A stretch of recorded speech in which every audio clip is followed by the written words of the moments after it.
홀 안은 마치 전쟁터 같았다. 손님들의 항해 소리가 사방에서 터져나왔고 직원들은 고개를 숙인 채 겨우겨우 사과만 반복하고 있었다. 식당 내부는 어수선했고 테이블 위에는 반쯤 먹다가 남겨진 음식들이 그대로 방치되어 있었다. 이게 도대체 뭡니까? 싸구려 고물을 씹는 것 같다며 한 중년 남성이 테이블을 탁 치며 소리를 질렀다. 그의 앞에 놓인 접시에는 질기기만 한 스테이크가 차갑게 식어 있었다. 소스는 기계적으로 뿌려진 것처럼 어색하게 흘러내려 있었고 야채들은 시들어서 색깔도 좋지 않았다. 도대체 이런 걸 음식이라고 내놓는 거예요? 옆 테이블의 중년 여성도 목소리를 높였다. 파스타가 이렇게 떡져도 되는 건가요? 돈이 아까워서라도 못 먹겠어요. 직원들은 어쩔 줄 몰라 하며 계속 사과만 했다. 정말 죄송합니다. 다시 해드릴까요? 죄송해요, 죄송해요. 하지만 그들의 사과에는 진심이 없었다. 그저 상황을 모면하려는 마음뿐이었다. 그때 경영자 최도영이 나타났다. 40대 초반의 그는 값비싼 정장을 차려입고 있었지만 그의 태도는 오만했다. 손님들의 불만에 대해 그는 태연하게 어깨를 으쓱했다. 요즘은 다 그런 거 아닙니까? 도영은 마치 별일 아니라는 듯 말했다. 재료비가 오르고 인건비도 오르는데 싼 재료로라도 배만 채우면 되는 거 아닙니까? 손님들도 결국엔 적응하게 되어 있어요. 어차피 가격만 보고 오는 거거든요. 그의 목소리에는 조금의 미안함도 부끄러움도 없었다. 오직 돈만이 그의 관심사였다. 손님들의 만족이나 음식의 품질 따위는 그에게 중요하지 않았다. 적응하라고요? 화가 난 손님이 일어서며 소리쳤다. 이런 음식에 적응하라고요? 이게 음식인가요? 손님, 진정하세요. 요즘 어디든 비슷해요. 너무 예민하게 반응하지 마시고. 바로 그 순간 홀 한켠에 조용히 앉아있던 한 노인이 천천히 자리에서 일어났다. 그의 눈빛은 차가웠고 주름진 얼굴에는 분노가 서려 있었다. 70세의 나이에도 불구하고 그의 어깨는 꼿꼿했고 걸음걸이에는 품위가 있었다. 노인은 더 이상 참을 수가 없었다. 30년 전 자신이 피와 땀으로 일궈낸 이 집에서 자신의 이름을 걸고 시작한 이 레스토랑에서 이런 모욕을 듣고만 있을 수는 없었다. 박해준, 70세. 한때 이 나라 최고의 요리 명장이라 불렸던 남자가 무너져가는 자신의 주방으로 천천히 걸어 들어갔다. 그의 발걸음은 무거웠지만 결연했다. 모든 사람들의 시선이 그에게 집중되는 가운데 혜주는 크고 분명한 목소리로 말했다. 이 집 간판에 내 이름이 걸려 있다. 그런데 내가 그 맛을, 그 정신을 죽이고 있구나. 홀 안의 모든 소음이 멈췄다. 손님들의 수근거림도, 직원들의 사과 소리도, 심지어 주방에서 들리던 소음까지도 모든 것이 정적에 휩싸였다. 최도영의 얼굴에는 당황스러움이 스쳐 지나갔다. 그게 박해준의 귀환의 시작이었다. 은퇴한 명장이 다시 자신의 이름을 걸고 일어서는 순간이었다. 강원도 산골 마을. 첩첩산중에 자리 잡은 작은 한옥에서 평온한 노후를 보내던 박해준의 아침은 언제나 같았다. 새벽 5시 정각에 일어나 마루에 나가 기지개를 켜고 마당을 깨끗하게 쓸고 뒤뜰의 텃밭에 정성껏 물을 주는 것이 그의 일과였다. 은퇴한 지 10년이 흘렀지만 그의 몸은 여전히 건강했다. 매일 아침 산책을 빠뜨리지 않았고 직접 기른 채소로 소박하지만 정성스러운 식사를 해결했다. 그의 손은 여전히 칼질에 익숙했고 코는 여전히 재료의 신선함을 한 번에 구별할 줄 알았다. 하지만 그는 더 이상 주방에 서지 않았다. 아니, 서고 싶지 않았다. 젊은 시절 모든 것을 바쳤던 요리에 대한 열정도 온 나라가 인정해주던 명성도 이제는 모두 과거의 일이었다. 그는 그저 조용히 살고 싶었다. 그의 집 거실 벽에는 오래된 사진들이 걸려 있었다. 젊은 시절의 혜준이 요리하는 모습, 유명 인사들과 함께 찍은 사진들, 각종 요리 대회에서 상을 받는 모습들. 하지만 그는 이제 그 사진들을 거들떠보지도 않았다. 그런 그의 평온한 삶이 흔들린 건 우연히 집 앞 구멍가게에서 산 신문 때문이었다. 평소처럼 아침 식사를 마치고 텐마루에 앉아 신문을 펼쳤다. 일면부터 차근차근 읽어내려가던 그의 손이 경제면에서 갑자기 멈췄다. 해준 레스토랑, 이제 싸구려 음식점으로 전락. 단골 손님들 옛날 맞다 어디 갔나 실망토로. 위생 상태도 의심스러워 보건소 점검 예정. 기사를 읽는 그의 손이 부들부들 떨리기 시작했다. 사진 속 레스토랑은 분명 자신이 30년 전 처음 문을 연 바로 그 집이었다. 하지만 기사의 내용은 참담했다. 값싼 냉동식품 사용, 불친절한 서비스, 위생 문제까지 제기되고 있었다. 기사는 계속 이어졌다. 한때 서울 최고의 레스토랑으로 불렸던 해준 레스토랑이 최근 들어 급격한 품질 저하를 보이며 손님들의 외면을 받고 있다. 특히 창업자인 박해준 셰프의 은퇴 이후 경영진이 바뀌면서 원가 절감을 위한 무리한 운영이 계속되고 있다는 지적이다. 이럴 수가. 해준은 신문을 바닥에 떨어뜨렸다. 자신의 이름, 자신의 혼, 자신의 젊음을 모두 바쳤던 그 집이 이제는 사람들에게 욕을 먹고 있다니. 30년간 쌓아온 명성이 단 몇 년 만에 이렇게 무너질 수 있다니. 해준은 집 안으로 들어가 서재에서 오래된 앨범을 꺼냈다. 레스토랑 개업 당시의 사진들이 가득한 앨범이었다. 젊은 해준이 새하얀 요리복을 입고 환하게 웃고 있는 모습, 첫 손님을 맞이하는 모습, 직원들과 함께 찍은 단체 사진들. 그때는 정말 행복했다. 새벽 4시부터 밤 12시까지 주방에서 땀을 흘리며 한 접시 한 접시에 정성을 다했다. 손님들이 정말 맛있다며 웃어주던 그 얼굴들, 다음에도 꼭 올게요라고 말해주던 그 따뜻한 목소리들. 그 모든 것이 그에게는 최고의 보상이었다. 그날 밤 해주는 잠들 수가 없었다. 창문 너머로 보이는 별들을 바라보며 온갖 생각이 머릿속을 스쳐 지나갔다. 정말 이대로 둬도 되는 걸까? 자신의 이름이 걸린 집이 망가져가는 걸 그냥 지켜만 봐야 하는 걸까? 새벽이 되어서야 해주는 결심했다. 내가 직접 가봐야겠다. 은퇴했다고 해서, 나이가 들었다고 해서 자신이 평생 쌓아온 것들이 무너져가는 걸 그냥 방관할 수는 없었다. 이튿날 새벽 해주는 오랜만에 옷장 깊숙한 곳에서 정장을 꺼내 입었다. 10년 만에 입어보는 정장은 조금 헐렁해졌지만 여전히 품위가 있었다. 거울 앞에 선 그의 모습은 나이는 들었지만 여전히 당당했다. 강원도에서 서울까지는 버스로 4시간이 걸렸다. 10년 만에 다시 서울로 향하는 버스에 몸을 맡기면서 해주는 자신도 모르게 주먹을 꽉 쥐었다. 마음 한켠으로는 두려웠다. 자신이 사랑했던 그 집이 정말 기사에서 말하는 것처럼 망가져 있다면? 자신의 이름이 정말 바닥에 떨어져 있다면? 하지만 피할 수는 없었다. 이것은 그의 책임이었고 그의 의무였다.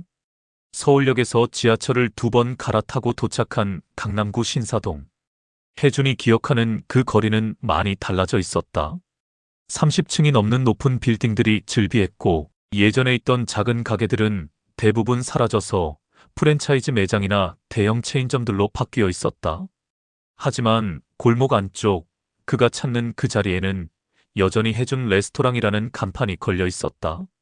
하지만 30년 전에 그 당당했던 간판이 아니었다. 페인트는 색이 바래서 누렇게 변해 있었고 간판 모서리 부분은 녹이 슬어 있었다. 입구의 유리창에는 먼지가 두껍게 쌓여 있어 안이 잘 보이지도 않았다. 해주는 가슴이 먹먹해지는 것을 느끼며 깊게 숨을 들이쉬었다. 그리고 떨리는 손으로 문을 열었다. 첫 번째로 느껴진 건 냄새였다. 예전에 그 향긋하고 식욕을 돋우는 요리 냄새가 아니라 어딘가 퀴퀴하고 비린내가 섞인 오히려 식욕을 떨어뜨리는 냄새였다. 기름 냄새와 함께 무엇인가 탄 냄새도 섞여 있었다. 홀 안은 어둑했다. 조명이 반쯤 나가 있어서 전체적으로 음침한 분위기였다. 테이블 위에는 얼룩이 제대로 지워지지 않은 채로 남아 있었고 의자들도 여기저기 흠집이 나 있었다. 바닥에는 음식 찌꺼기들이 제대로 치워지지 않은 채 굴러다니고 있었다. 벽에 걸린 메뉴판도 낡아서 글씨가 잘 보이지 않았고 액자 속 음식 사진들은 빛이 바래서 맛없어 보였다. 예전에 혜준이 직접 고른 깔끔하고 우아한 인테리어는 온데간데 없었다. 어서 오세요. 무기력한 목소리로 인사한 직원의 얼굴에는 생기가 없었다. 20대 후반으로 보이는 남자 직원이었는데 유니폼도 제대로 다림질되지 않은 채 구겨진 상태였다. 예전에 혜준이 직접 뽑고 교육했던 직원들은 모두 어디로 갔는지 낯선 얼굴들 뿐이었다. 혜준은 구석 자리에 앉아 메뉴판을 펼쳤다. 메뉴 가격은 예전보다 상당히 비싸졌지만 사진들은 어딘가 어색했다.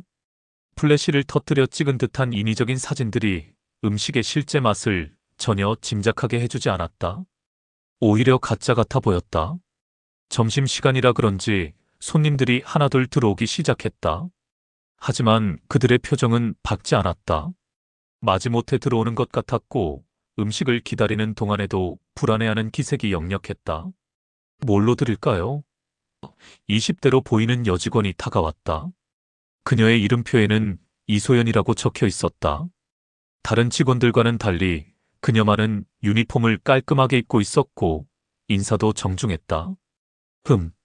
스테이크 정식으로 주세요.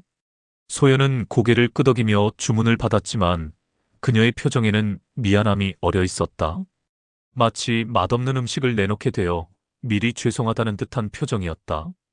그 표정에서 혜주는 뭔가 이상함을 느꼈다. 주방 쪽을 흘끔 들여다본 혜주는 더 큰 충격을 받았다. 조리대 위에는 냉동 패티들이 산더미처럼 쌓여 있었고 냉장고는 온갖 인스턴트 소스들로 가득했다. 신선한 야채나 고기는 눈에 띄지 않았다. 대신 포장지에 쌓인 가공식품들만 즐비했다. 주방에서는 딱딱딱 소리가 들렸다. 누군가 냉동 패티를 해동시키기 위해 두들기는 소리였다. 이것은 요리가 아니라 단순한 조립 작업이었다. 15분 뒤 나온 스테이크를 본 혜준의 마음은 무너졌다. 냉동 패티를 대충 구워낸 고기는 겉은 타고 속은 차가웠다. 질기기만 했고 육즙은 전혀 없었다. 곁들여 나온 야채들은 시들어 있었고 색깔도 좋지 않았다. 소스는 공장에서 만든 기성품의 달달하고 인위적인 맛뿐이었다. 한 입 맛보고 나서 혜주는 젓가락을 놓았다. 속으로 중얼거렸다. 이건 요리가 아니다.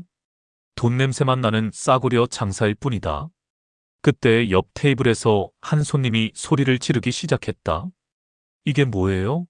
10,000원이나 받고 이런 걸 줍니까? 고무 씹는 것 같은데요? 소연이 허둥지둥 달려가 연신 사과했지만 손님의 화는 쉽게 가라앉지 않았다. 다른 테이블에서도 불만의 목소리가 터져나오기 시작했다. 파스타가 왜 이렇게 떡져 있어요? 샐러드에서 이상한 냄새가 나는데요? 이 가격에 이런 음식이 나오는 게 말이 돼요? 혜주는 소연이 진심으로 미안해하는 모습을 지켜봤다. 그녀는 맛없는 음식임을 누구보다 잘 알고 있었지만 그래도 최선을 다해 손님을 대하고 있었다.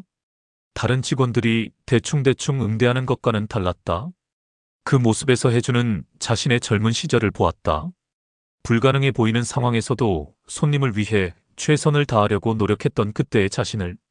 점심시간이 지나가면서 혜주는 계속해서 레스토랑의 상황을 지켜봤다. 손님들은 대부분 불만을 토로하며 음식을 다 먹지도 않고 나갔다. 직원들은 지쳐 있었고 의욕이 없어 보였다. 하지만 그 중에서도 이소연만큼은 달랐다. 정말 죄송합니다. 다시 가져다 드릴게요. 소연은 또 다른 불만을 제기한 손님에게 고개를 숙이며 말했다. 주방으로 접시를 가져가는 그녀의 발걸음에는 무거움이 있었지만 포기는 없었다. 혜주는 소연을 조용히 관찰했다. 그녀는 다른 직원들과는 완전히 달랐다.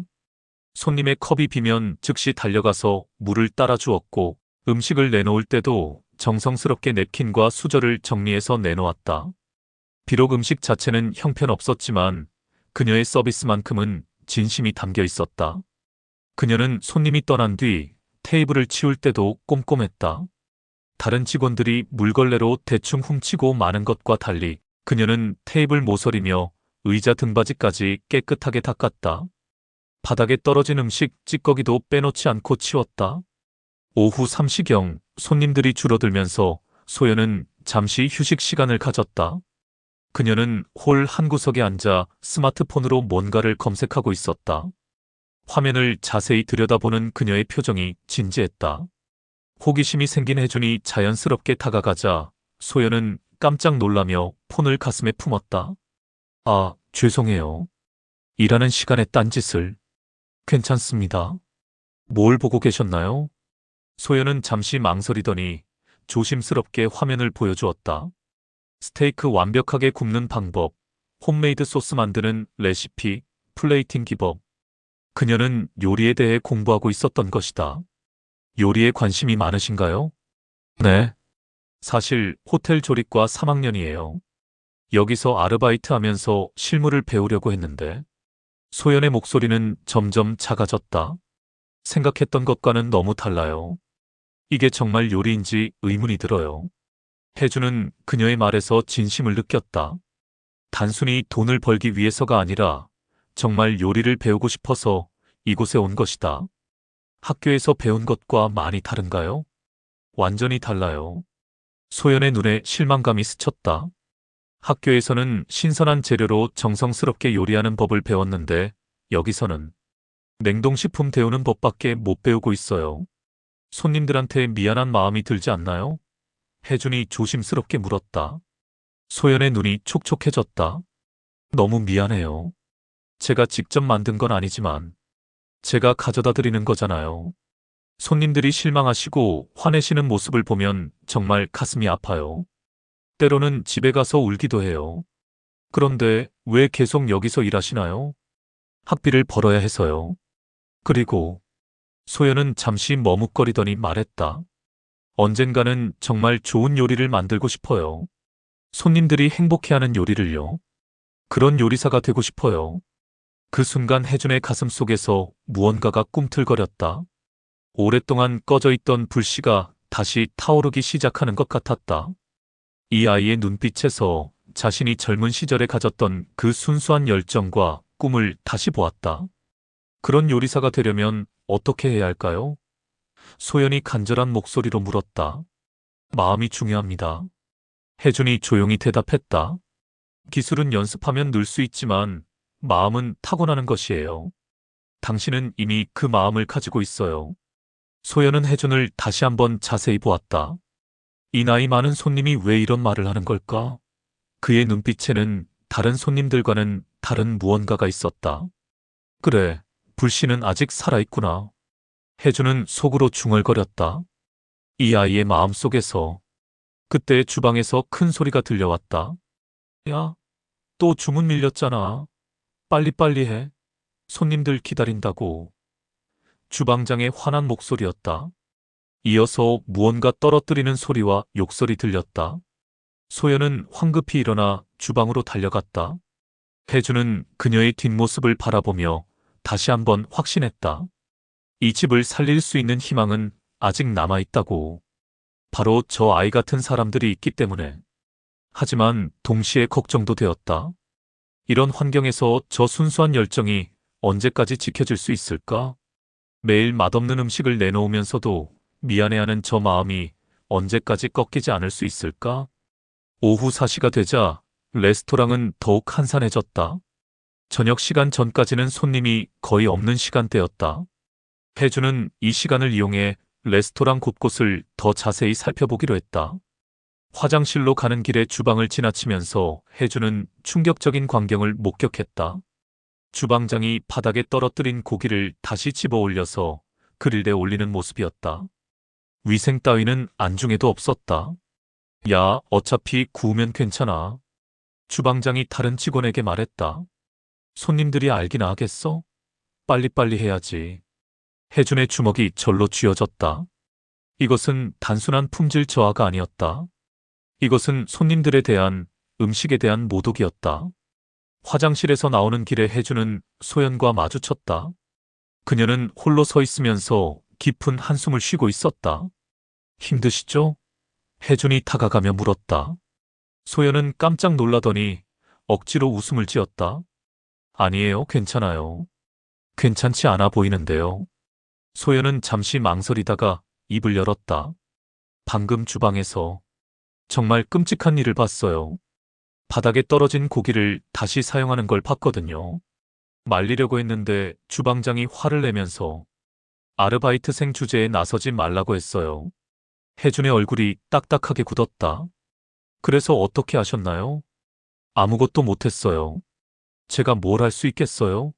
그냥 손님들에게 죄송할 뿐이에요. 그 순간 혜준은 더 이상 참을 수 없었다. 하지만 아직은 때가 아니었다. 더 확실한 증거가, 더 결정적인 순간이 필요했다. 저녁 시간이 되자 현 경영자인 최도영이 나타났다. 40대 초반으로 보이는 그는 값비싼 정장을 차려입고 있었지만 그의 눈빛에는 오직 계산기에 숫자만 들어있는 것 같았다. 손목에 찬 명품 시계, 발에 신은 수입 구두, 모든 것이 비싸 보였다. 오늘 매출 어때? 도영은 곧장 카운터로 가서 POS기를 확인했다. 직원들에게 인사도 없이 숫자부터 확인하는 모습이었다. 점심시간 매출이 평소보다 10% 낮네. 왜 이래? 직원들은 대답하지 못했다. 손님들의 불만이 날로 늘어나면서 자연히 발걸음이 줄어들고 있다는 것을 모르는 사람은 없었지만 누구도 감히 그 말을 꺼내지 못했다. 도영의 성격을 잘 알고 있기 때문이었다. 말해봐. 뭐 때문에 매출이 떨어진 거야? 도영이 직원들을 째려보며 물었다. 그냥 평일이라서 그런 것 같은데요. 한 직원이 조심스럽게 대답했다. 평일이라서? 작년 같은 날짜 매출 보니까 20%더 나왔거든. 너희들이 대충 이래서 그런 거 아니야? 바로 그때 혜준이 이 상황이 기회라고 생각하고 도영에게 다가갔다. 사장님이신가요? 네, 그런데 누구세요? 도영은 혜준을 위아래로 훑어보며 무례하게 물었다. 손님인데요. 음식에 대해서 좀 여쭤보고 싶어서요. 음식이 어떻다고요? 도영의 목소리에 짜증이 섞였다. 재료가 너무 싸구려 같은데 맛은 어디 간 건가요? 예전에는 이 집이 유명했다고 들었는데. 도영은 비웃듯 웃었다. 아, 그런 말씀이시군요. 어르신, 요즘은 시대가 바뀌었어요. 소비자들도 현실적이거든요. 맛보다는 가격을 먼저 보는 시대예요. 하지만 이렇게 품질이 떨어지면 손님들이 안 올 텐데요. 안 와요? 도영이 킥킥 웃었다. 어르신, 요즘 사람들이 얼마나 무감각한지 아세요? 인스턴트에 길들여져서 진짜 맛을 모르거든요. 그냥 배만 부르면 돼요. 혜주는 그의 말을 들으며 분노가 치밀어 오르는 것을 느꼈다. 하지만 참고 계속 물었다. 그렇게 해서 장사가 잘 되나요? 당연하죠. 원가율 20% 유지하면서 매출은 꾸준히 나오고 있어요. 작년 대비 순이익이 40% 늘었거든요. 이게 바로 현대적인 경영이에요. 도영은 자랑스럽게 계속 말했다. 예전에 이 집 하던 박혜준이라는 영감, 그 사람은 완전 꽃기령이었어요. 재료비에만 매출의 40%를 쓰고 직원들한테 과도한 교육시키고 비효율적이었다고요. 감성파리로는 요즘 세상에서 못 버텨요. 그 박혜준이라는 분이 어떤 사람인지 아세요? 혜준이 조심스럽게 물었다. 글쎄요. 옛날 요리사죠 뭐. 지금은 망해서 시골에 있다던데. 요즘 같은 경쟁 시대에 옛날 방식 고집하면 다 그렇게 돼요. 시대 변화를 못 따라가니까 도태되는 거죠. 도영은 거들먹거리며 계속했다. 제가 인수한 뒤로 완전히 시스템을 바꿨어요. 조리시간 단축, 재료비 절감, 인건비 최적화. 그 결과가 40% 수익 증가거든요. 이게 바로 비즈니스예요. 하지만 손님들이 불만을 제기하지 않나요? 불만? 도영이 코웃음을 쳤다. 처음엔 그래요. 하지만 시간 지나면 다 적응해요. 어차피 이 가격대에서 이 정도면 양호한 편이거든요. 손님들도 가격 보고 기대치를 조정하죠. 혜주는 그의 말을 들으며 속이 뒤틀리는 것을 느꼈다. 이 사람에게는 요리에 대한 애정도, 손님에 대한 존경도, 음식에 대한 철학도 없었다. 오직 숫자만 있을 뿐이었다. 참고로 말씀드리면 도영이 우쭐대며 말했다. 그 박혜준이라는 사람 시절에는 일일 매출이 150만 원 정도였어요. 지금은 평균 200만 원이거든요. 누가 더 잘하는 건지 뻔하죠. 매출은 늘었지만 순이익은 어떤가요? 혜준이 물었다. 그때는 순이익이 10%도 안 됐어요. 지금은 25%거든요. 완전히 다른 레벨이죠. 그 순간 혜준의 가슴 속에서 무언가가 꺼져가는 소리를 들었다. 이 사람은 요리를 단순한 상품으로만 보고 있었다. 손님들의 만족도, 음식에 담긴 정성, 요리사의 자부심, 브랜드의 신뢰. 그런 것들은 안중에도 없었다. 효율성이 중요한 건 맞지만 혜준이 조심스럽게 말했다. 품질을 너무 떨어뜨리면 장기적으로 도영이 끼어들었다. 어르신, 장기적으로 생각할 여유가 있나요? 요즘 같은 경쟁 시대에는 단기 수익 확보가 우선이에요. 살아남아야 장기적으로 생각하죠. 바로 그때 홀에서 큰 소리가 들려왔다. 또 다른 손님이 불만을 제기하고 있었다. 이게 뭐예요? 스파게티가 왜 이렇게 짜고 기름져요? 도저히 못 먹겠어요. 도영은 짜증스럽게 혀를 찼다. 또 시작이네. 소연아, 가서 적당히 달래놔. 소연이 황급히 달려가서 사과했지만 손님은 계속 화를 냈다. 사과로 되는 문제가 아니에요. 돈 환불해 주세요. 환불? 도영이 벌떡 일어났다. 무슨 환불이야? 음식 다 나갔는데. 그냥 좀 짜면 물 마시면서 먹으면 되잖아.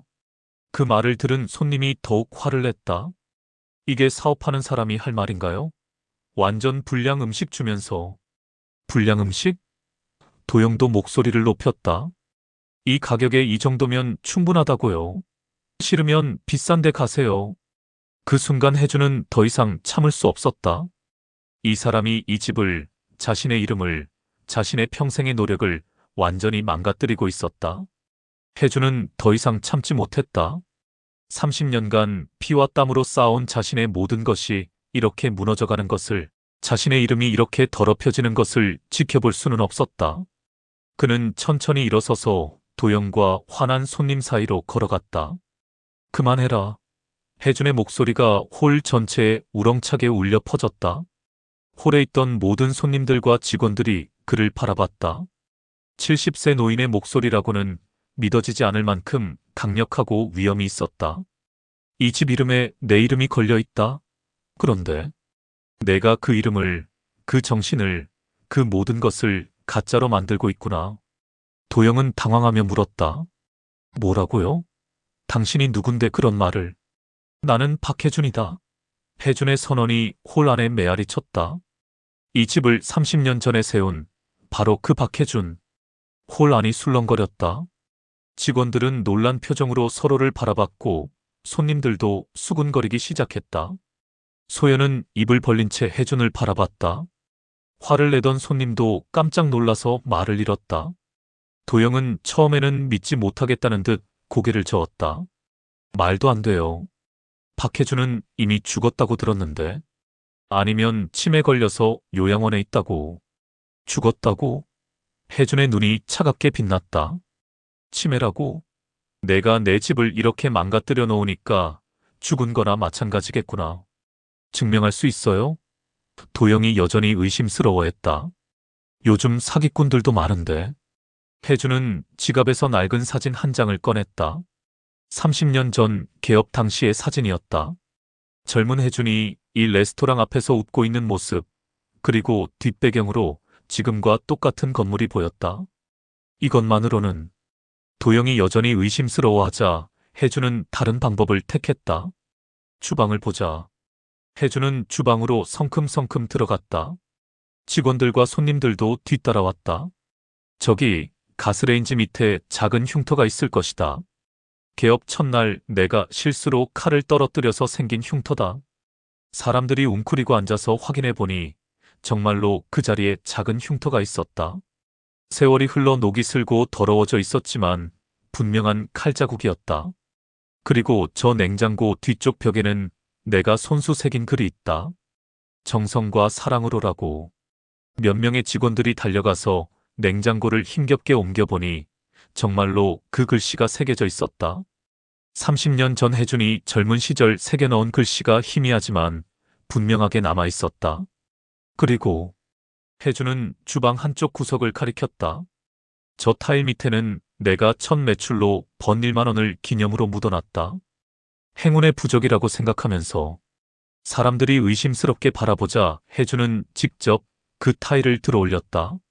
정말로 그 밑에서 오래된 만원짜리 지폐 한 장이 비닐에 쌓인 채 나왔다. 1995년 발행된 지폐였다. 이제 더 이상 의심의 여지가 없었다. 도영의 얼굴이 새하얗게 변했다. 직원들은 웅성거렸고 손님들은 휴대폰을 꺼내 사진을 찍기 시작했다. 그럼 정말 박혜준 셰프시군요. 도영의 목소리가 떨렸다. 하지만 이미 저희가 정식으로 인수한 사업이고 법적으로는 내가 맞을지도 모른다. 혜준의 목소리는 차가웠다. 하지만 도덕적으로는 어떤가? 내 이름을 걸고 이런 쓰레기를 파는 게 맞는 일인가? 혜준은 조리대 위에 냉동 패티를 집어들었다. 이게 스테이크인가? 이게 요리인가? 그리고 냉장고에서 인스턴트 소스를 꺼냈다. 이게 소스인가? 시대가 바뀐 거예요. 도영이 방어적으로 나왔다. 감정 노름으로는 사업이 안 돼요. 효율성과 수익성, 그게 현실이라고요. 효율성? 혜준이 바닥에 떨어진 채 그릴에 올려진 고기를 가리켰다. 이게 효율성인가? 손님들을 바보 취급하는 게 수익성인가? 손님들은 어차피 모를 거예요. 그냥 배만 부르면 모른다고? 혜준의 목소리가 높아졌다. 저 손님이 화낸 게 뭐 때문인 줄 아느냐? 당신이 손님들을 무시하기 때문이야. 그 순간 화를 내던 손님이 박수를 치기 시작했다. 맞아요. 정말 맞는 말씀이에요. 다른 손님들도 하나둘 박수를 쳤다. 혜주는 도영을 똑바로 쳐다봤다. 30년 전 내가 이 집을 시작할 때의 마음을 알겠느냐? 맛있는 음식으로 사람들을 행복하게 만들겠다는 마음을. 그 마음을 내가 돈으로 바꿔버렸구나. 옛날 얘기하지 마세요. 도영이 소리쳤다. 지금은 21세기예요. 감성보다는 현실이 중요하다고요. 그 순간 혜주는 확실히 알았다. 이 집을 살릴 수 있는 사람은 자신뿐이라는 것을. 그리고 더 이상 참을 수 없다는 것을. 당장 나가라. 혜준의 목소리는 조용했지만 단호했다.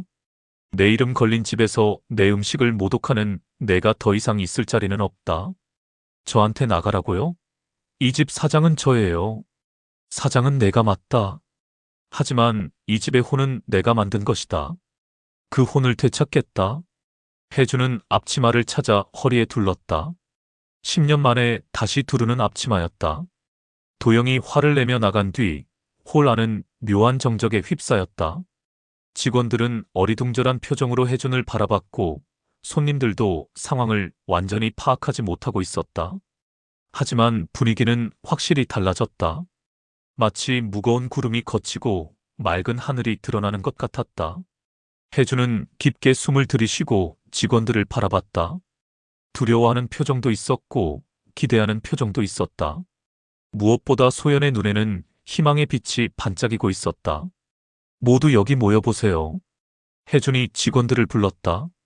소연을 비롯해 주방 직원 2명, 홀 직원 1명, 그리고 파트타임으로 일하는 학생 직원까지 모두 5명이 모여들었다. 저희가 뭘 해야 하는지. 주방 직원 중 1명이 조심스럽게 물었다. 그는 40대 중반의 남자로 여러 식당을 전전하며 일해온 베테랑이었다. 요리를 다시 배우세요. 혜준이 단호하게 말했다. 진짜 요리를. 하지만 저희는 지금까지 이런 식으로 해왔는데. 다른 주방 직원이 말했다. 그래서 손님들이 화를 내는 거예요. 혜준의 목소리는 부드러웠지만 확고했다. 오늘부터는 다릅니다. 손님들이 진정으로 만족할 수 있는 음식을 만들 겁니다. 혜준은 냉장고를 열고 재료들을 하나하나 확인했다. 대부분이 냉동식품이나 반조리 제품들이었다. 신선한 재료라고는 몇 가지 야채와 계란 정도뿐이었다. 이걸로는 안 됩니다. 내일 아침에 시장에 가서 제대로 된 재료를 사와야 해요. 혜준이 말했다. 비용은 어떻게? 주방장이 걱정스럽게 물었다. 내가 부담하겠습니다. 일단 일주일치만. 혜준은 주저하지 않고 대답했다. 그 일주일 동안 여러분들이 진짜 요리가 뭔지 배우시면 됩니다. 직원들은 서로를 바라봤다. 믿어도 되는 건까지? 하지만 소연만큼은 확신에 찬 표정이었다. 혜주는 남아있던 재료들 중에서 그나마 쓸만한 것들을 골라냈다. 냉장고 깊숙한 곳에서 냉동되지 않은 소고기 한 덩어리를 발견했다. 양파, 버터, 몇 가지 기본적인 향신료들도 있었다. 오늘은 이것들로 시작해보죠. 혜준이 말했다. 그는 10년 만에 가스레인지에 불을 켰다. 파란 불꽃이 올라오는 순간 혜준의 눈빛이 달라졌다. 마치 긴 잠에서 깨어난 사자 같았다. 그의 손은 전혀 떨리지 않았다. 마치 어제까지 주방에 서 있던 것처럼 자연스러웠다. 소연 씨, 양파를 슬라이스해 보세요. 두께는 3 정도로 최대한 균등하게. 소연은 떨리는 손으로 칼을 잡았다. 학교에서 배웠지만 실제로 해보는 것과는 달랐다. 칼질이 서툴렀고 양파 조각들의 크기가 제각각이었다. 천천히 해도 괜찮습니다. 정확하게 하는 게 중요해요. 혜주는 그녀의 뒤에 서서 손의 자세를 교정해 주었다. 칼을 쥐는 법부터 다시 배우세요. 칼은 도구가 아니라 손의 연장이어야 합니다. 혜준의 지도 아래 소연의 칼질이 점차 안정되어 갔다. 양파 슬라이스도 점점 균등해졌다. 김주방장님은 고기를 손질해 주세요. 핏물을 완전히 제거하고 근육결을 확인해서 적당한 크기로 자르세요. 40대의 주방장 김 씨는 처음에는 시큰둥했다. 하지만 혜준의 섬세한 지시를 듣고 따라하면서 점차 집중하게 되었다. 자신이 지금까지 얼마나 대충 일해왔는지 깨달았다. 박서빈 씨는 감자를 깎아주세요. 껍질만 얇게, 눈은 완전히 제거해서. 20대 초반의 여직원에게도 역할을 맡겼다. 혜준은 각자의 실력에 맞춰 가장 기본적인 것부터 가르쳤다. 불 조절하는 법, 재료 다루는 법, 타이밍 맞추는 법. 하나하나가 모두 중요했다. 요리에서 가장 중요한 건 온도예요. 혜준이 팬을 달구며 설명했다. 재료마다 적합한 온도가 있고 그 온도를 맞춰야 최고의 맛이 나옵니다. 팬이 적당히 달궈지자 혜준은 버터를 넣었다. 버터가 지글지글 소리를 내며 녹기 시작했다. 그 소리만으로도 식욕이 돋우어지는 향기가 주방 전체에 퍼졌다. 버터의 색깔을 보세요. 갈색이 살짝 돌기 시작할 때가 가장 좋은 타이밍입니다. 혜준이 설명하며 소고기를 팬에 올렸다. 지글 마이너스 하는 소리와 함께 고기에서 김이 올라왔다. 직원들은 모두 혜준의 손놀림을 집중해서 지켜봤다. 그의 움직임은 정확했고 무가 없었다. 마치 오케스트라의 지휘자가 음악을 만들어내는 것처럼 그는 재료들을 조화롭게 다뤘다. 고기를 뒤집는 타이밍도 중요합니다. 너무 빨리 뒤집으면 육즙이 빠지고 너무 늦으면 타버려요. 혜준은 정확히 2분 30초 후에 고기를 뒤집었다. 앞면은 완벽한 갈색이었다. 와! 소연이 감탄사를 내뱉었다. 지금까지 그녀가 본 것과는 완전히 다른 요리 과정이었다. 혜준은 양파를 별도의 팬에서 캐러멜라이즈하기 시작했다. 양파는 천천히 익혀야 단맛이 나옵니다. 급하게 하면 쓴맛만 남아요. 30분이 흘렀다. 주방에는 지금까지 맡아본 적 없는 진짜 요리 냄새가 가득했다. 홀에 있던 손님들도 코를 킁킁거리며 주방 쪽을 바라봤다. 이제 소스를 만들어 볼까요? 혜주는 팬에 남은 고기 기름에 마늘을 넣고 볶기 시작했다. 소스는 요리의 완성입니다. 재료 본연의 맛을 살리면서도 조화를 이뤄야 해요. 적포도주 한 방울, 발사믹 식초 몇 방울, 허브 약간. 간단한 재료들이지만 혜준의 손을 거치니 완전히 다른 맛의 소스가 탄생했다. 플레이팅도 중요합니다. 혜준이 흰 접시에 음식을 정성스럽게 담았다. 고기는 가운데에 캐러멜라이즈된 양파는 옆에, 소스는 우아한 곡선을 그리며. 음식은 눈으로 먹는 것부터 시작되니까요. 드디어 첫 접시가 완성되었다. 간단한 스테이크였지만 냉동 패티로 만든 것과는 차원이 다른 요리였다. 고기는 완벽한 미디엄 레어였고 소스는 깊은 맛이 났다. 맛을 보세요. 혜준이 직원들에게 말했다. 소연이 첫 번째로 한 입 베어 물었다. 그 순간 그녀의 눈이 휘둥그레졌다. 지금까지 이 집에서 맛본 어떤 음식과도 달랐다. 고기는 입에서 녹았고 양파의 단맛과 소스의 깊은 맛이 완벽한 조화를 이뤘다. 이게 진짜 요리군요. 소연의 목소리에는 감동이 담겨 있었다. 눈가가 살짝 촉촉해졌다. 다른 직원들도 하나씩 맛을 봤다. 김주방장은 말없이 고개를 끄덕였고 박서빈은 우아하며 감탄했다. 홀 직원인 이민수도 눈을 크게 뜨며 놀라워했다. 모두들 말이 없었다. 지금까지 자신들이 손님들에게 내놓았던 음식이 얼마나 형편없었는지 깨달았기 때문이다. 부끄러웠지만 동시에 희망도 생겼다. 이제 알겠죠? 혜준이 조용히 말했다. 요리는 단순히 재료를 가공하는 기술이 아닙니다. 정성을 다하는 마음, 손님을 생각하는 마음이 맛을 만드는 거예요. 그때 홀에서 기다리던 손님 중 한 명이 조심스럽게 다가왔다. 60대 여성으로 보이는 그녀는 오래전부터 이 집의 단골이었던 김미자였다. 혹시 정말 박혜준 셰프님이신가요? 미자의 목소리는 떨렸다. 혜준은 고개를 끄덕였다. 오랜만입니다, 미자 씨. 미자의 눈에 눈물이 고였다. 정말 오래 기다렸어요. 언제부터인가 이 집 음식이 너무 달라져서 맛도 없고 서비스도 엉망이고 그래도 추억 때문에 혹시나 하는 마음에 계속 왔는데 죄송했습니다. 혜준의 목소리도 촉촉해졌다. 제가 책임지지 못해서 이제부터는 다시 예전 맛을 찾아드리겠습니다. 혜준은 방금 만든 스테이크를 미자에게 내놨다. 오래간만에 제대로 만든 요리예요. 맛을 봐주세요. 미자는 떨리는 손으로 포크와 나이프를 들었다. 한 입 베어 물고 씹기 시작했다. 그리고 몇 초 후 그녀는 눈물을 흘리기 시작했다. 이거예요. 바로 이 맛이에요. 미자가 흐느끼며 말했다. 30년 전 남편이랑 처음 데이트 때 먹었던 바로 그 맛. 남편이 프로포즈했던 날 먹었던 그 맛. 그 모습을 보던 직원들도 깊은 감동을 받았다. 요리가 단순한 음식이 아니라 추억과 감정을 담는 그릇이라는 것을 처음으로 이해한 것이다. 맛이 기억을 불러일으키죠?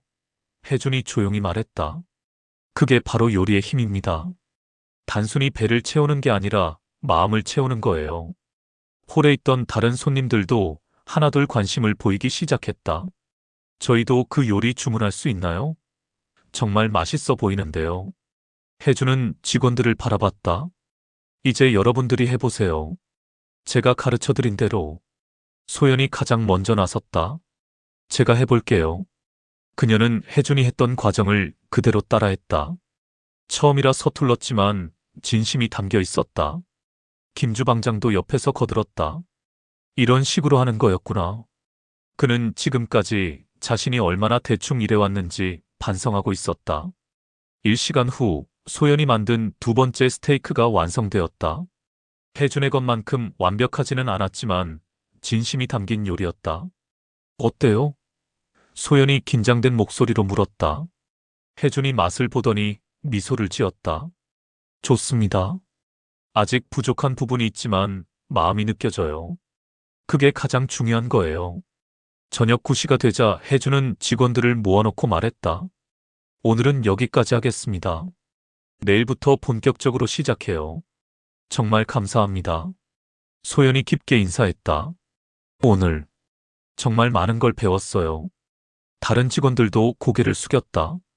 하루 만에 그들의 요리에 대한 인식이 완전히 바뀌었다.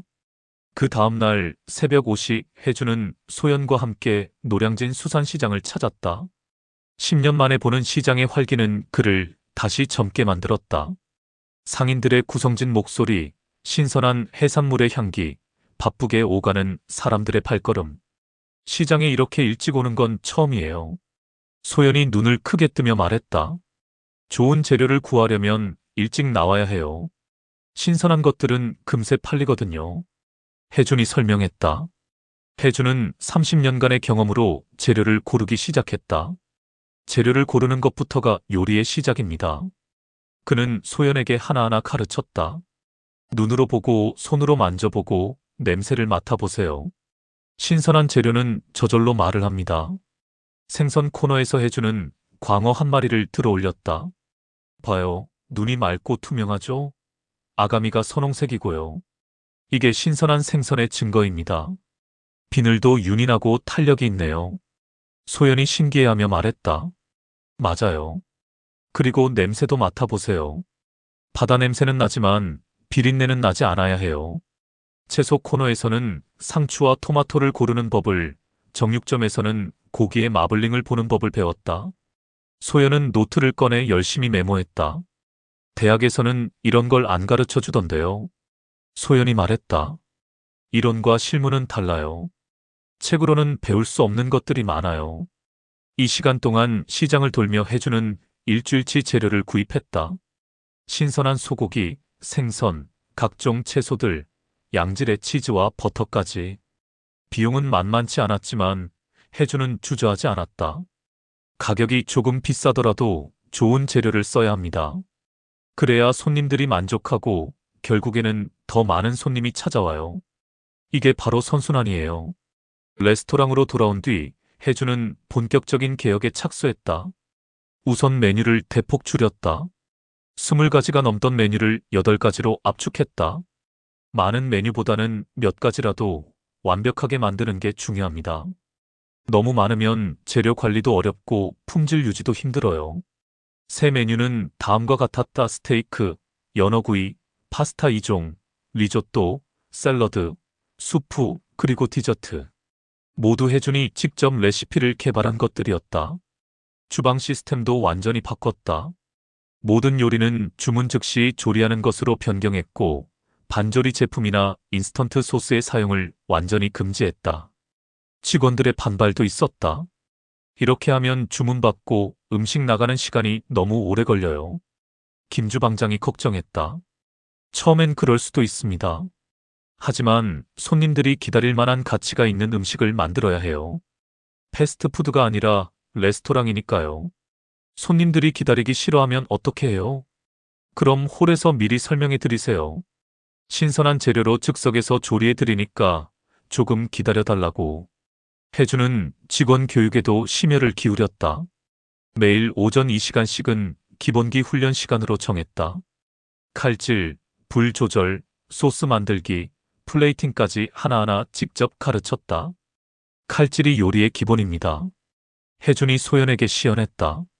재료를 균등하게 써는 것부터 시작해요. 크기가 다르면 익는 시간도 달라져서 맛이 고르지 않아요. 소연의 칼질은 하루가 다르게 늘었다. 처음에는 서툴렀지만 이제는 제법 안정된 모습을 보였다. 불 조절도 중요해요. 해준이 가스 불꽃을 조절하며 설명했다. 재료마다, 조리법마다 적절한 화력이 있어요. 이걸 맞춰야 최고의 맛이 나와요. 소스 만들기는 더욱 세밀한 작업이었다. 소스는 요리의 완성입니다. 해준이 팬을 흔들며 말했다.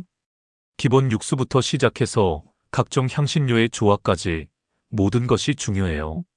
플레이팅 교육도 빼놓지 않았다. 요리는 눈으로 먹는 것부터 시작합니다. 해주는 접시에 음식을 정성스럽게 담으며 설명했다. 색깔의 조화, 높이의 균형, 소스의 위치까지 모든 것이 중요해요. 소연은 특히 플레이팅의 재능을 보였다. 그녀가 담은 접시는 마치 예술 작품 같았다. 정말 예쁘게 하네요. 해준이 칭찬했다. 미술을 좋아해서 그런 것 같아요. 소연이 수줍게 대답했다. 3일 후 해준은 중요한 발표를 했다. 모든 직원들이 모인 자리에서였다. 앞으로 이 집은 소연 씨가 주방장으로 이끌어가게 될 겁니다. 모든 직원들이 놀랐다. 김 주방장은 당황했고 소연도 깜짝 놀랐다. 저요? 아직 배운 게 얼마 안 되는데. 그리고 김 주방장님이 계시는데. 나이나 경력이 중요한 게 아닙니다. 해준이 단호하게 말했다. 마음이 중요해요. 이 집의 진짜 정신을 이해하고 있는 사람은 당신뿐이에요. 김 주방장은 처음에는 불만스러워했다. 하지만 며칠 동안 소연의 변화를 지켜보면서 생각이 바뀌었다. 그녀의 열정과 성장 속도는 정말 놀라웠다. 제가 도와드릴게요. 김 주방장이 말했다. 경험이 부족한 부분은 제가 채워드리고 새로운 아이디어는 소연 씨가 리드하시죠. 혜주는 소연의 손을 잡았다. 내가 30년 전에 이 집을 시작할 때의 나이와 비슷해요. 그때의 나처럼 당신도 할 수 있습니다. 하지만 실패해도 괜찮습니다. 내가 뒤에서 지켜볼 테니까. 하지만 포기하면 안 돼요. 이 집을 찾는 손님들을 위해서라도. 그날 밤 소연은 늦게까지 남아서 연습했다. 스테이크 굽기, 파스타 삶기, 소스 만들기를 반복해서 연습했다. 혜준도 옆에서 지켜보며 조언해 주었다. 완벽해질 필요는 없어요. 진심을 다하면 돼요. 혜준이 말했다. 정말 제가 할 수 있을까요? 당신의 눈빛을 보면 알 수 있어요. 분명히 해낼 겁니다. 그날 밤 소연은 처음으로 요리사로서의 꿈을 현실적으로 그려볼 수 있었다. 그녀의 눈빛에서 혜준은 자신의 젊은 시절을 보았다. 이 집의 미래는 밝을 것이다. 재개장한 지 일주일이 지났다. 혜준의 지도 하에 완전히 새로워진 혜준 레스토랑의 소문이 서서히 퍼지기 시작했다. 처음에는 예전 단골들이 하나둘 찾아왔고, 이어서 입소문을 듣고 온 새로운 손님들이 늘어나기 시작했다. 정말 달라졌네요. 이제야 예전 그 맛이에요. 단골 손님들의 반응은 뜨거웠다. 김미자 아주머니는 남편과 함께 와서 감격스러워했다. 여보, 기억나? 우리 첫 데이트 때 먹었던 그 맛이야. 음식값은 예전보다 30% 정도 올랐지만 아무도 불평하지 않았다. 그만한 가치가 있었기 때문이다. 오히려 이 가격에 이런 음식을 먹을 수 있다니 정말 좋다는 반응이 많았다. 소연은 하루가 다르게 성장했다. 처음에는 혜준의 도움이 필요했지만 이제는 혼자서도 완벽한 요리를 만들어냈다.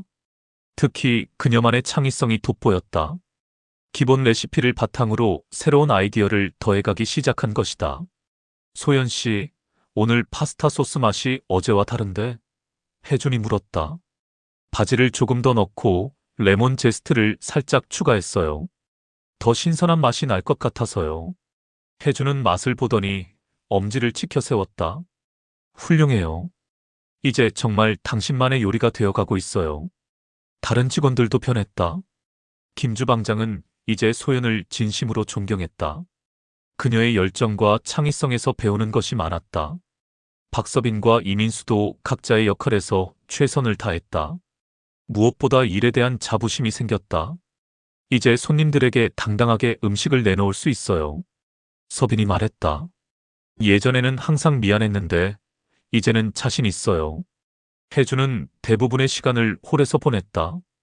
주방은 소연에게 완전히 맡기고 자신은 손님들과 대화하며 의견을 들었다. 그리고 소연이 혼자 해결하기 어려운 문제가 생겼을 때만 도움을 주었다. 손님들 반응이 어때요? 혜준이 소연에게 물었다. 너무 좋아요. 어제는 한 손님이 20년 동안 먹어본 스테이크 중 최고라고 하셨어요. 소연의 얼굴이 환했다. 정말 뿌듯해요. 2주차가 되자 예약이 필수가 되었다. 특히 주말에는 일주일 전에 예약하지 않으면 자리를 잡기 어려웠다. 하지만 혜주는 무리하게 확장하지 않았다. 규모를 키우는 것보다 품질을 유지하는 게 더 중요해요. 혜준이 말했다. 손님 한 분 한 분에게 최고의 서비스를 제공하는 게 우리의 목표예요. 3주차에는 미식 블로거와 요리 전문 기자들이 찾아오기 시작했다. 혜준 레스토랑의 화려한 부활이라는 제목으로 여러 매체에 기사가 나갔다. 한때 몰락했던 명품 레스토랑이 창업자의 직접 복귀로 완벽하게 되살아났다. 특히 젊은 주방장 이소연의 실력이 눈부시다. 하지만 혜준은 언론의 관심보다는 일상적인 손님들의 만족에 더 관심을 기울였다. 매일 저녁 마감 후에는 직원들과 함께 하루를 돌아보는 시간을 가졌다. 오늘 아쉬웠던 점이 있다면? 7번 테이블 스테이크가 조금 과하게 익었어요. 소연이 솔직하게 말했다. 다음에는 어떻게 개선할 수 있을까요? 타이머를 좀 더 자주 확인하고 고기 두께를 더 정확하게 맞춰야겠어요. 이런 식으로 매일 작은 개선을 쌓아갔다. 완벽함을 추구하되 실수를 두려워하지 않는 문화를 만들어갔다. 한 달이 지날 무렵 혜주는 중요한 결정을 내렸다. 어느 날 저녁 모든 직원들을 모아놓고 말했다. 내일부터 나는 고향으로 돌아갑니다. 모든 직원들이 놀랐다. 특히 소연은 당황했다. 선생님, 왜 갑자기? 갑작스럽게 보일 수도 있지만 이미 계획했던 일이에요. 혜준이 차분하게 말했다. 이 집은 이제 여러분들의 것입니다. 특히 소연 씨, 당신이 이끌어 가야 해요. 아직 부족한 게 너무 많은데. 부족한 게 있어서 배우는 거예요. 내가 옆에 있으면 오히려 당신의 성장에 방해가 될 수도 있어요. 혜주는 소연에게 레스토랑의 열쇠를 건넸다. 내가 30년 전에 그랬듯이 이제 당신만의 색깔로 만들어 가세요. 내 것을 그대로 따라하는 게 아니라 당신만의 새로운 것을 창조해 보세요. 하지만 어려운 일이 있으면 언제든 연락하세요. 차로 4시간이면 달려올 수 있어요. 혜준이 웃으며 말했다. 그리고 이것도 받아두세요. 혜준은 두꺼운 노트 하나를 소연에게 건넸다. 그의 30년 요리 경험이 모두 담긴 비밀 레시피 노트였다. 이건 내 평생의 노하우가 다 들어있어요. 하지만 이걸 그대로 따라하라는 게 아니에요. 참고만 하고 당신만의 방식을 찾아가세요. 그날 밤 마지막으로 혜준은 홀을 천천히 둘러봤다. 30년 전 첫 개업 때의 기억들이 하나하나 떠올랐다. 첫 손님, 첫 성공, 그리고 그 모든 과정에서 느꼈던 보람과 기쁨. 김미자, 아주머니가 남편과 함께 마지막 인사를 하러 왔다. 선생님, 정말 감사했어요. 다시 예전 맛을 찾아주셔서.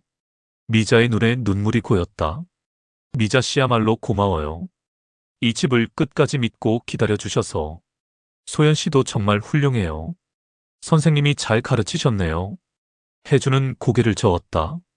소연 씨는 원래부터 가지고 있던 거예요. 제가 한 건 그걸 끄집어내는 것뿐이에요. 이튿날 새벽 혜주는 조용히 짐을 꾸렸다. 가져갈 것은 많지 않았다. 몇 벌의 옷과 개인적인 물건들 뿐. 진짜 소중한 것들은 모두 이곳에 남겨두고 가는 것이었다. 버스 정류장으로 가는 길에 혜주는 핸드폰을 꺼내 소연에게 문자를 보냈다. 오늘부터 나는 고향으로 돌아간다. 이 집은 이제 당신 것이다. 내가 30년 전에 그랬듯이 당신만의 색깔로 만들어가라. 손님들을 사랑하고 요리를 사랑하고 이 일에 자부심을 가져라. 어려운 일이 있으면 언제든 연락하라. 당신을 믿는다. 마이너스 박혜준. 버스 정류장에서 마지막 버스를 기다리던 혜준의 휴대폰이 울렸다. 소연에게서 온 답장이었다. 선생님, 정말 감사했습니다. 선생님께서 가르쳐 주신 모든 것을 절대 잊지 않겠어요. 이 집을, 선생님의 정신을 지켜나가겠습니다. 항상 감사한 마음으로 요리하겠습니다. 건강하세요. 마이너스 소연. 혜주는 미소를 지었다. 그의 이름이 걸린 집은 이제 안전했다. 소연이라는 훌륭한 후계자가 있었고 진정한 요리의 정신이 되살아났다. 버스가 도착했다. 혜주는 창가 자리에 앉아 점점 멀어지는 서울의 야경을 바라봤다. 저 어딘가에 자신의 이름을 건 레스토랑이 있고 그곳에서는 소연이 새로운 꿈을 키우고 있을 것이다. 에필로그 3개월 후 강원도 산골 마을에 다시 평온이 찾아왔다. 혜주는 예전과 같은 일상을 보내고 있었다. 새벽에 일어나 마당을 쓸고 텃밭에 물을 주고 간단한 아침을 해먹는 것. 하지만 이제 그의 마음은 완전히 평온했다. 어느 날 아침 혜주는 신문에서 작은 기사를 발견했다. 혜준 레스토랑 서울 최고 맛집으로 선정. 젊은 주방장 이소연의 정성 어린 요리로 연일 대기줄. 기사에는 소연의 사진이 실려 있었다. 그녀는 환하게 웃으며 요리를 하고 있었다. 요리복을 입은 모습이 당당하고 자신감에 차 있었다.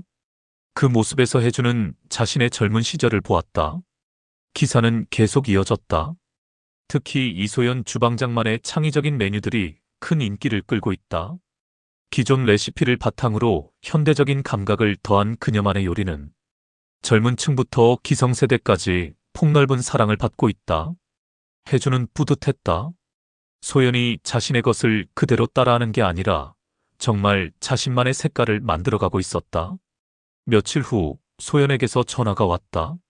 선생님, 안녕하세요. 소연 씨, 잘 지내고 있죠? 네, 덕분에 잘하고 있어요. 그런데 선생님, 제가 새로운 메뉴를 개발했는데 한번 맛 좀 봐주실 수 있을까요? 그래요?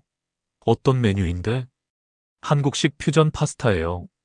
된장 베이스에 버섯과 애호박을 넣었는데 의외로 맛있어요. 외국 손님들이 정말 좋아하셔서. 혜주는 웃었다. 창의적이네요. 잘하고 있는 것 같은데? 처음에는 걱정했는데 손님들 반응이 너무 좋아요. 어제는 미슐랭 가이드 조사관이 왔었어요. 미슐랭이요? 네. 아직 결과는 모르겠지만 정말 꼼꼼하게 보고 가셨어요. 모든 요리를 다 맛보시더라고요. 혜준의 가슴이 뛰었다. 미슐랭 가이드라니. 자신도 평생 꿈꿔왔지만 이루지 못한 일이었다. 결과가 어떻든 상관없어요. 혜준이 말했다. 중요한 건 당신이 최선을 다했다는 거예요. 선생님 덕분이에요. 선생님이 가르쳐 주신 정성과 사랑을 잊지 않고 있어요. 전화를 끊고 나서 혜주는 오랜만에 요리를 해보고 싶어졌다. 텃밭에서 채소를 따다가 간단한 볶음을 만들었다. 별것 아닌 요리였지만 오랜만에 하는 요리는 즐거웠다. 한 달 후 소연에게서 또 전화가 왔다. 이번에는 목소리가 흥분되어 있었다. 선생님, 미슐랭 1스타 받았어요. 정말요? 네. 방금 발표 났어요. 혜준 레스토랑이 미슐랭 1스타를 받았다고. 혜준은 잠시 말을 잃었다. 기쁘기도 했고 자랑스럽기도 했다. 무엇보다 소연이 자신의 실력으로 이뤄낸 성과라는 게 뿌듯했다. 축하해요, 소연 씨. 정말 잘했어요. 선생님 덕분이에요. 선생님이 없었으면. 아니에요. 당신이 해낸 거예요. 내가 한 건 씨앗을 뿌린 것뿐이에요. 꽃을 피운 건 당신이에요. 6개월이 지나자 소연은 새로운 도전을 시작했다. 혜준 레스토랑 옆 건물을 임대해서 요리 학원을 열기로 한 것이다. 선생님처럼 저도 누군가를 가르치고 싶어요. 소연이 전화로 말했다. 특히 저처럼 꿈만 가지고 있지만 기회가 없는 젊은 친구들을요. 좋은 생각이네요. 하지만 가르치는 일은 쉽지 않아요. 알고 있어요. 하지만 선생님이 저에게 해주신 것처럼 저도 누군가에게 기회를 주고 싶어요. 혜주는 마음 깊이 감동했다. 자신이 전한 가치들이 소연을 통해 또 다른 사람들에게 이어지고 있는 것이다. 1년 후 소연의 요리 학원은 서울에서 가장 인기 있는 요리 교육기관이 되었다. 특히 마음을 담는 요리라는 그녀만의 교육 철학이 많은 사람들의 공감을 받았다. 그녀의 첫 제자 중 한 명인 김태현이라는 젊은이가 새로운 레스토랑을 열었고 그 역시 큰 성공을 거두었다. 그리고 그 젊은 요리사도 소연처럼 자신만의 제자들을 키우기 시작했다. 이렇게 혜준의 정신은 소연을 통해 그리고 소연을 통해 또 다른 젊은 요리사들에게 전해져 갔다. 진정한 요리의 가치는 세대를 이어가며 계속 살아 숨쉬고 있었다. 어느 가을 저녁 혜준은 마당의 감나무 아래에서 차를 마시고 있었다. 붉게 익은 감들이 주렁주렁 달려 있었다. 자연의 순리처럼 자신이 심은 요리의 정신도 계속 열매를 맺어가고 있었다. 휴대폰이 울렸다. 소연에게서 온 문자였다. 선생님, 오늘 새로운 제자가 왔어요. 19살 소녀인데 꼭 어릴 때 저 같아요. 눈빛이 반짝반짝하더라고요. 선생님이 저를 처음 봤을 때처럼요. 감사합니다, 선생님. 계속 잘 이어가겠습니다. 혜주는 미소를 지었다. 그리고 하늘을 올려다보며 속으로 말했다. 맛은 혀가 아니라 마음이 기억한다. 정성을 다해 만든 음식은 사람의 마음을 움직인다. 그리고 그 마음은 세대를 넘어 계속 이어진다. 저 멀리 서울 방향에서 별 하나가 유독 밝게 빛나고 있었다. 마치 소연이 있는 곳을 가리키는 것처럼. 혜주는 감나무에서 감 하나를 따서 한 입 베어 물었다. 달콤하고 부드러운 맛이 입안에 퍼졌다. 자연이 주는 최고의 맛이었다. 그것으로 충분했다. 그것으로 완전했다. 후일담 5년 후. 5년이 흘렀다. 혜준 레스토랑은 이제 서울을 대표하는 미슐랭 2스타 레스토랑이 되었다. 소연은 한국 최고의 여성 셰프 중 한 명으로 인정받았고 그녀의 요리 학원은 전국에 3개의 분원을 두게 되었다. 하지만 소연은 초심을 잃지 않았다. 여전히 새벽에 시장에 나가 직접 재료를 골랐고 모든 요리에 정성을 다했다. 그리고 혜준이 가르쳐준 가장 중요한 것을 잊지 않고 있었다. 요리는 기술이 아니라 마음이다. 어느 날 소연은 특별한 결정을 내렸다. 강원도 혜준의 집을 찾아가기로 한 것이다. 5년 동안 전화로만 안부를 주고받았지만 직접 찾아뵙고 감사 인사를 드리고 싶었다. 선생님, 안녕하세요. 소연이 마당으로 들어서며 밝게 인사했다. 혜준은 텃밭에서 일하다가 고개를 돌렸다. 5년 전보다 더 늙어 보였지만 여전히 건강해 보였다. 소연 씨, 이게 웬일이야? 바쁠 텐데 여기까지. 선생님께 보여드리고 싶은 게 있어서요. 소연은 가방에서 작은 상자 하나를 꺼냈다. 그 안에는 미슐랭 이스타 인증서가 들어 있었다. 이것도 선생님 것이에요. 소연이 말했다. 제가 받은 게 아니라 선생님이 받으신 거예요. 혜주는 고개를 저었다. 아니야, 이건 너의 것이다. 내가 노력해서 받은 거야. 선생님이 없었으면 불가능했을 일이에요. 혜주는 소연을 집 안으로 안내했다. 오랜만에 손님을 맞는 집은 조용했지만 따뜻했다. 요리 하나 해줄까? 혜준이 물었다. 네, 정말 오래간만에 선생님 요리 먹어보고 싶어요. 혜준은 텃밭에서 딴 신선한 채소들로 간단한 요리를 만들었다. 별것 아닌 재료들이었지만 그의 손을 거치니 최고의 요리가 되었다. 여전하시네요. 소연이 감탄하며 말했다. 역시 선생님이에요. 나는 이제 늙었어. 진짜 요리사는 너야. 두 사람은 오랫동안 이야기를 나눴다. 소연의 근황, 레스토랑 이야기, 제자들 이야기, 그리고 앞으로의 꿈에 대해서도. 선생님, 저 곧 결혼해요. 소연이 수줍게 말했다. 정말? 누구와? 김주방장님 아들이에요. 역시 요리사예요. 저보다 3살 위고 프랑스에서 공부하고 돌아왔어요. 혜주는 진심으로 기뻐했다. 축하한다. 좋은 사람을 만났구나. 결혼식 때 꼭 오세요. 선생님이 안 오시면 결혼식이 아니에요. 물론이지. 반드시 갈 거야. 해가 지기 시작했다. 소연은 서울로 돌아가야 했다. 내일도 손님들이 기다리고 있었고 제자들도 가르쳐야 했다. 선생님, 정말 감사했어요. 소연이 깊게 인사했다. 선생님 덕분에 제 인생이 바뀌었어요. 고마워해야 할 사람은 나야. 너 덕분에 내 꿈이 이어지고 있으니까. 앞으로도 잘 부탁드려요. 그럼 건강하게 지내. 소연이 떠난 후 혜주는 혼자 저녁을 먹었다. 고요한 집이었지만 외롭지 않았다.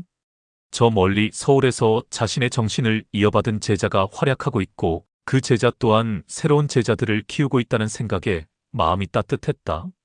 그날 밤 혜주는 오랜만에 요리에 대한 꿈을 꿨다. 꿈속에서 그는 다시 젊은 요리사가 되어 있었다.